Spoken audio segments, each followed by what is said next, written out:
Olá pessoal, começa agora mais uma videoaula do nosso canal Aprenda a Língua Portuguesa. E eu começo mais uma vez agradecendo a todos vocês que estão assistindo as nossas videoaulas e agradeço principalmente a todos vocês que estão compartilhando nossas videoaulas com outras pessoas. Muito obrigado, vocês estão ajudando o nosso canal a ser feito. Lembro ainda que já temos uma fanpage funcionando no Facebook. Nessa aula vamos dar algumas dicas para a parte de interpretação de textos que vai cair na tua prova de concurso vestibular. Vamos ao fato. Dependendo do caso, na tua prova de concurso vestibular, você vai ter muito pouco tempo para fazer cada questão. Por exemplo, no Enem, você vai ter 4 horas e meia para fazer 90 questões, o que dá uma média de 3 minutos para resolver cada questão. Por outro lado, se você for fazer um concurso público, você vai ter menos questões para resolver em mais tempo. E a tendência é você ter mais ou menos o dobro de tempo, ou seja, 6 minutos para fazer cada questão. De qualquer maneira, uma coisa é certa, você vai economizar bastante tempo com as questões que você conseguir responder com facilidade, ou melhor, que você conseguir sacar com facilidade qual é o gabarito. Uma dica inicial é que você, antes de começar a responder a prova, você faça uma leitura por alto das questões, para você avaliar quais são as fáceis, quais são as difíceis e quais são as mais ou menos. E aí você marcar a tua maneira quais são essas, quais são as fáceis, quais são as difíceis e quais são as mais ou menos. Aí começar pelas difíceis, depois fazer as mais ou menos e depois aí sim fazer as mais fáceis. É claro que isso é uma dica que vai funcionar para algumas pessoas e não vai funcionar para outras.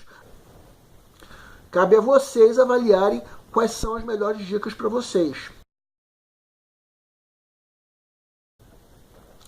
Agora nós vamos falar sobre a importância da leitura. Trata-se de uma atividade que você vai ter que praticar além do teu horário de estudo.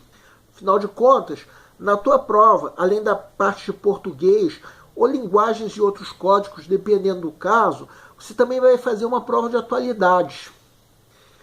E para você se sair bem nessa parte de atualidades, a minha dica é que você mantenha o hábito de ler o jornal diariamente.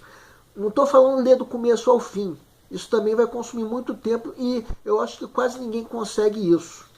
Muito menos vocês que vão ter que dedicar o tempo ao estudo também, não é verdade? Mas esse hábito também vai fazer com que você automaticamente desenvolva a tua habilidade de leitura. E com isso você vai estar treinando ler diferentes gêneros de texto.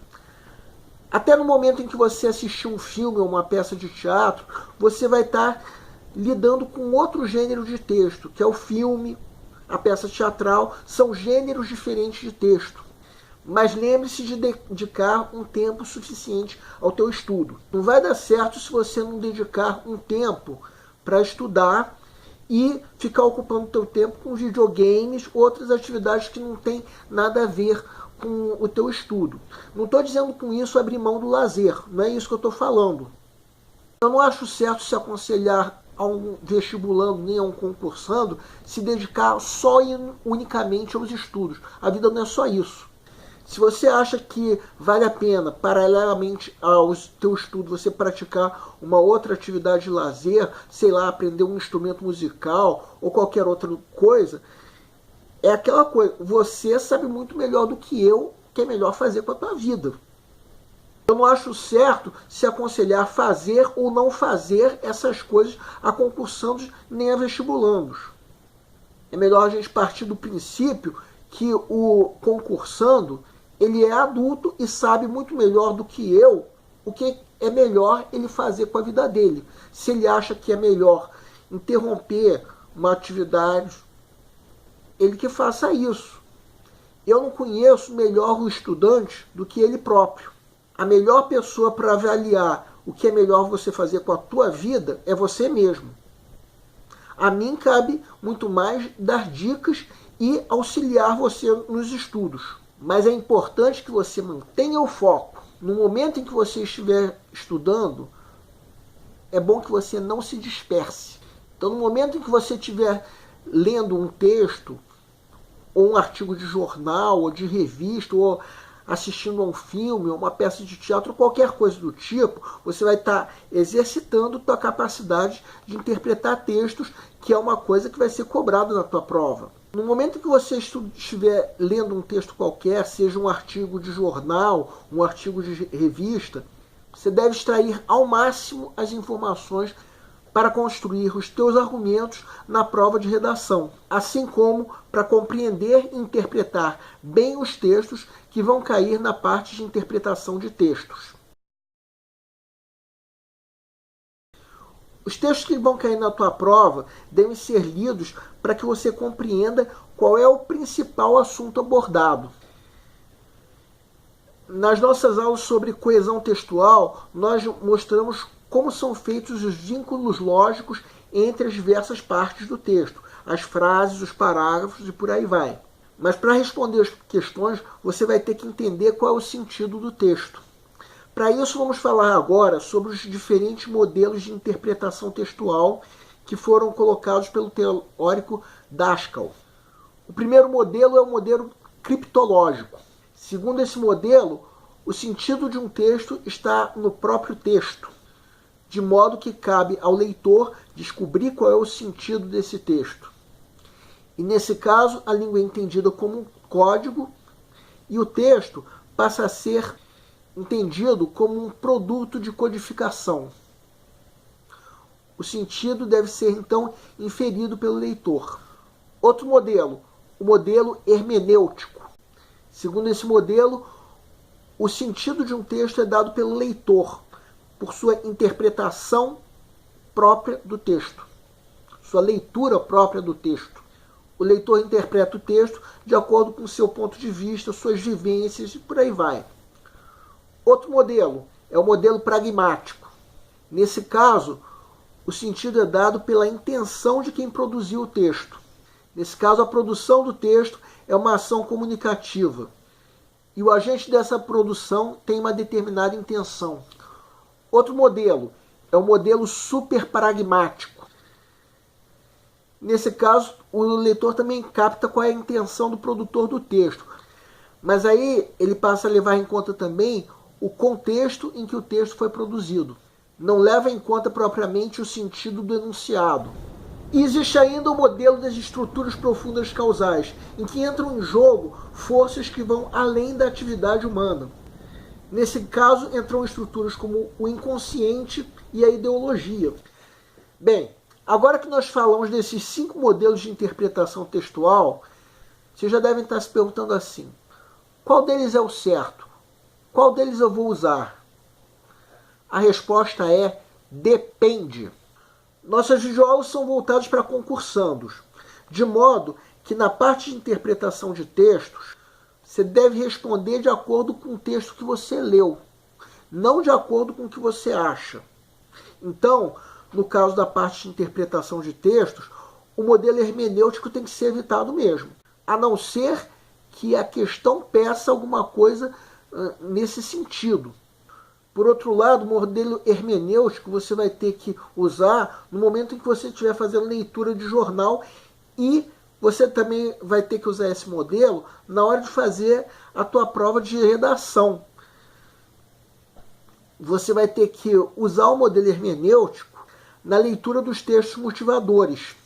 Afinal de contas, você vai construir uma argumentação para defender o teu ponto de vista. Voltando à parte de interpretação de textos, nesse caso, a minha dica é que você deixe que as opiniões do autor prevaleçam sobre a tua.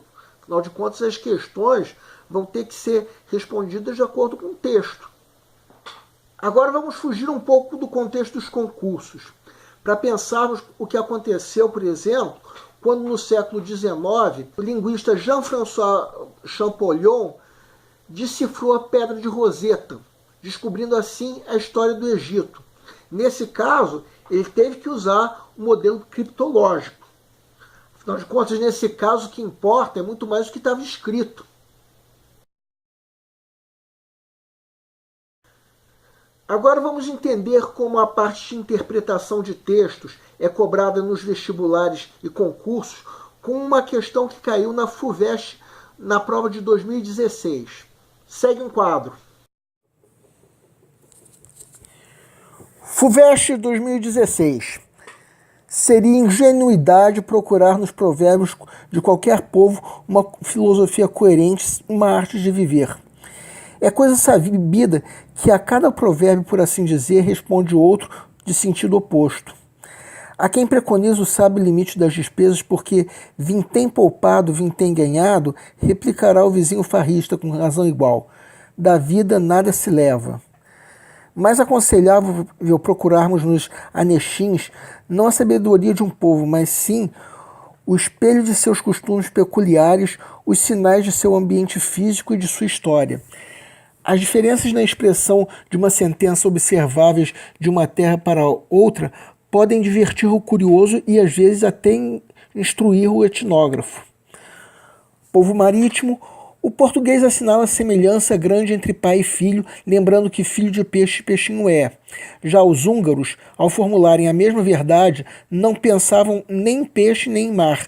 Ao olhar para o seu quintal, notaram que a maçã não cai longe da árvore. Considere as seguintes afirmações sobre os dois provérbios citados no terceiro parágrafo do texto. 1. A origem do primeiro, de acordo com o autor, está ligada à história do povo que o usa. 2. Em seu sentido literal, o segundo expressa costumes peculiares aos húngaros.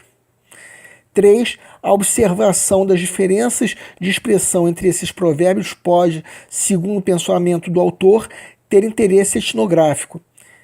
Está correto apenas o que se afirma em A1, B2, C3, D1 e 2, E1 e 3. Mais uma vez, peço para que deem uma pausa antes do gabarito. O gabarito é letra E. Reparem como cada uma das afirmações são feitas segundo o modelo criptológico.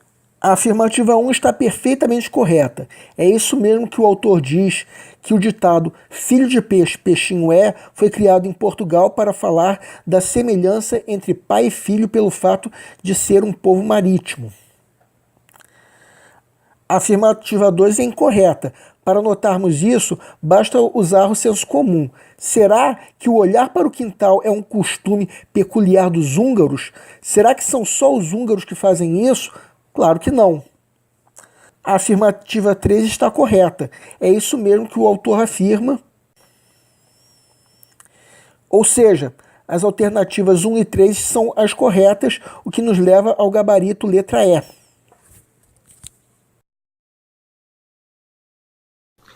Nessa aula nós damos dicas importantes sobre a parte de interpretação de texto que cairá na tua prova de concurso. E na próxima aula vamos retomar o assunto de gêneros textuais. Vamos falar sobre 4 dos principais gêneros textuais que podem cair na tua prova de concurso. Vamos adiantar: prosa, poesia, verso e poema. O Aprenda a Língua Portuguesa vai ajudar você a fazer a tua prova de vestibular e concurso. Lembramos que qualquer dúvida que você tenha pode nos escrever. Aliás, vocês podem nos escrever para fazer elogios, comentários, críticas e até reclamações sobre as nossas videoaulas. O Aprenda a Língua Portuguesa espera tornar o canal cada vez melhor. Muito obrigado e aguardem a nossa próxima aula.